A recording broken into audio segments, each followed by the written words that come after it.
Back to playing that, hanging out. Thanks for coming by. I gotta leave? Yeah, no, you can sit there for a little bit, because right now we're going to toss it over to Ryan Davis and Alex Navarro with some Hotel Dusk, Room 215, the sequel to Room 214, right? I think that's absolutely wrong, Rich, but thanks for the toss anyways. Fine. Crackdown looks awesome, though. Remember, isn't it called, like, Riot Act in Japan? It's like Riot Act, something like that. Such a way better name. Yeah, all I remember is the cars. That's all I really need. I don't care what you call it. You don't even need PCT. Anyways, hey, now you're over here on the standing set. I am. Hotel Dusk, Room 215. Yes. Tell us all about this well-loved DS game. Well, what you may have noticed earlier in the week, we reviewed this. We did. What did we give it? We gave it an 8.2. Aren't we great? For our love, we love the adventure games when they're done right, and this game is very much done right. We sure do. Yeah. Anyway, so what's up with this? What's the? So okay, you might notice how I'm holding the DS here. This is how you hold it the entire. You're doing it all sideways, like it's a storybook. So what you're seeing here on the screen right now is actually the sideways game. And okay, so the premise at work here is that you are a salty ex-cop. As it's a noir story, so you kind of have to be a salty ex-cop, and you're basically a traveling salesman, but you've also got this kind of side business where you go locate things for people. That's kind of the code for things that don't want to be found and things that you don't want the cops getting involved in. Shady business, you know how it goes. Yeah. I don't know if we can get a side-by-side shot, but I've been told by a couple people, dude kind of looks a little like me. I can see that, the goatee. That's crazy. Yeah. Maybe, yeah. Maybe a handsomer version of me. I think his face is a little more square. You're more like oblong, rectangular.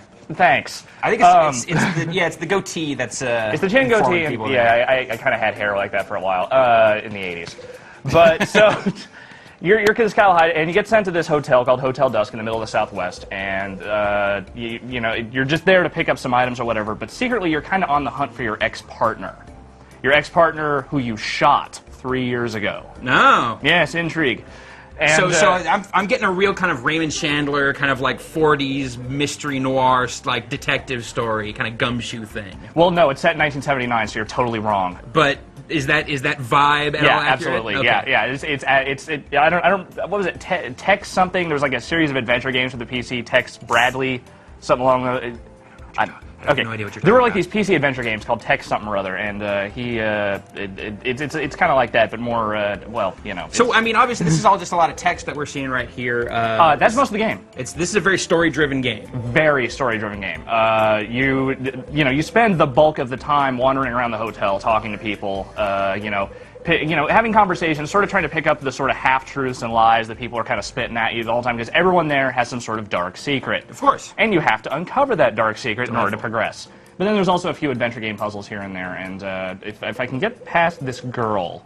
What's her... I mean, while you're going through the dialogue with her, what's her deal? She is staying in the hotel with her father. I don't want to give too much away because it's spoilers, but sure. Her dad's a jerk, so she... Mister, seriously? She kind of wanders around the hotel bugging the other guests because, she's rebellious like that. And this is the first time you run into her. This is actually where the first puzzle in the game kind of pops up.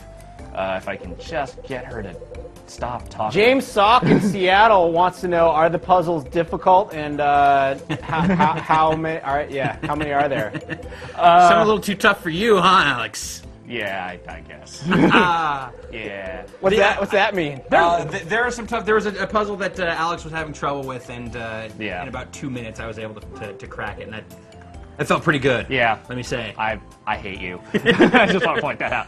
But yeah, the puzzles for the most part, they're not that bad. I mean, there's a few of those moments like there are in any adventure game where you just have no idea where you're supposed to go to find the next item or the next person you need to talk to or whatever, but for the most part, no, it's actually way better than most of these games tend to be when it comes to puzzles, because they're they can get real arcane. Now, is there a lot of like item-based stuff, or are these like self-contained puzzles for the most part? It's mostly item-based stuff, but it doesn't involve a lot of like item combining. It's not a lot of that. Okay, I need to get this lever from this one room and combine it with this stuffed dog from this other one, and somehow that becomes a thing that I need to use later. Right.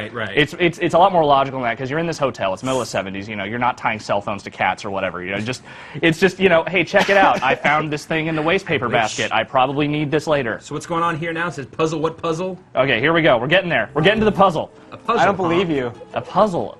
See, he's talking about a puzzle. Teaser. Look at this. She can't finish the puzzle. It's almost done.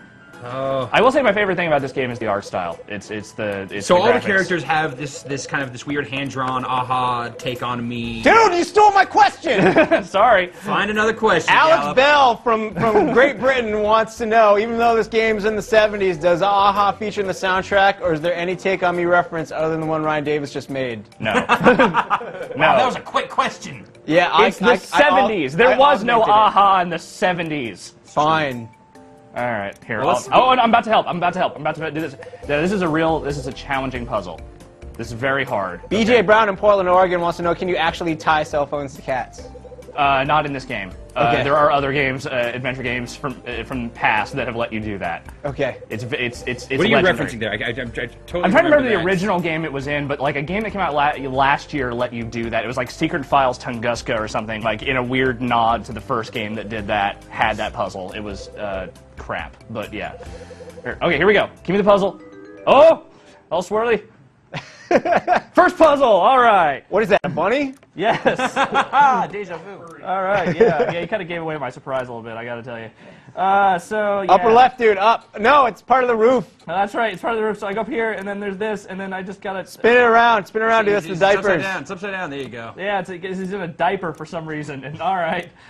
Spin it once to the right. Yeah, oh no, you spun it too far. There we go. Yes. Ah! So all the puzzles in this game are literally jigsaw puzzles, is No. what you're telling us. No, I'm not telling you that. I'm just telling you that's what the first puzzle in the game is. Okay. But wait, you're about to find a little bit of intrigue here.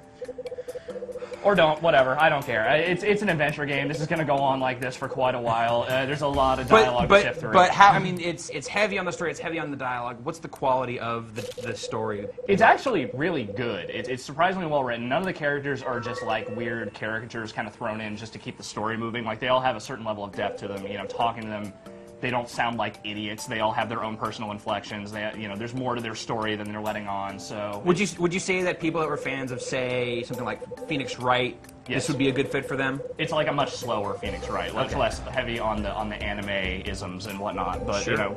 Trace yeah. memory then. Yeah. I mean, well, it's the same people that made Trace Memory. The girl in one of the gameplay moves we have looks like the little girl from Trace Memory, just grown up and with long hair. You don't mean this girl, do you? Nope. Okay. Is it like the car you drive by a girl on the road or Oh something? yeah, that's the mute girl. She looks just like the girl from Trace Memory, just with long hair. I have a question here from Vince in Longueuil, Quebec. Does the game get boring? a couple spots.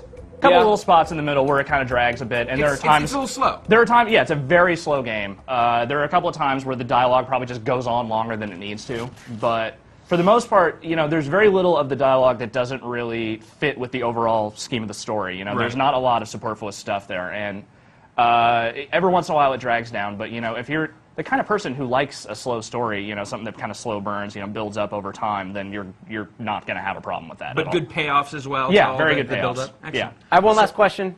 Let's close with the last question. It's Rich. from Matt in Dallas. He wants to know, this is a DS game. How does the stylus get used? How does the touchscreen get used? Inventive ways, maybe? Well, you use the touchscreen a lot, for the puzzles and whatever, and there's like the trace memory moment where you got to close the DS to solve a puzzle kind of thing, and that sort of stuff.